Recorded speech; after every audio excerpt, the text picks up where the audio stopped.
দেখো, এটা হচ্ছে সেলাই মেশিন। এটা খারাপ পড়ে রয়েছে অনেক বছর ধরে। তো এটা ছিল আমার জীবনের শখ ছোট থেকে, যে আমার সেলাই মেশিন হবে, কারণ আমি সেলাই করতে খুবই ভালোবাসি। যদিও আমার চোখের প্রবলেম, চোখের সমস্যা। আরও কিছু বলছি, দাঁড়াও।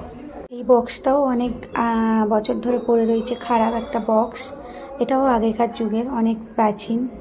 তো প্রাচীন কিছু জিনিস দেখাচ্ছি, দেখবে আরেকটা জিনিস। এই দেখো, এটা এখন কি কাজে লাগে দেখো সবাই। এই দেখো, এই দেখো। তো দেখা গেল এটা কিন্তু বক্স।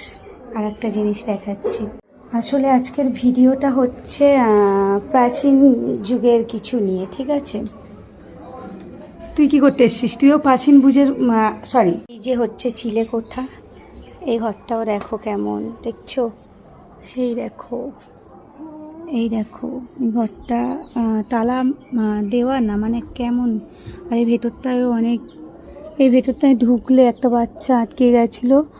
বাচ্চাটা বাঁচিনি, যদিও এটা বলাটা ঠিক হচ্ছে কিনা জানি না, যদিও। তো আমি ঢোকার চেষ্টা করছি, কিন্তু আমার ভয় করছে।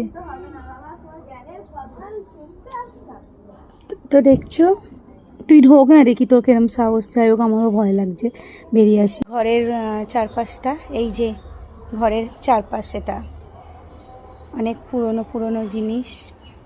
দেখো ভাঙাচোরা জিনিস, এই দেখো ভাঙাচোরা জিনিস, এই দেখো ভাঙাচোরা জিনিস। আসলে এই ঘরটায় কেউ ওঠে না, হ্যাঁ, এই ঘরটায় কেউ আসে না, ভয় লাগে সবার। তো আমি ভাবলাম দিনের বেলা একবার গিয়ে ঘুরেই আসি, সেটাই চলে এলাম। আমার ভালো লাগে প্রাচীন যুগের কিছু দেখতে, যেখানে একদম কেউ থাকে না। হ্যাঁ, তো যাই হোক, আমার ভয়টাই নেই, মানে ভয় আছে, লোক বারণ করে বলে ভয় লাগে, এছাড়া নিজস্ব কোনো ভয় নেই।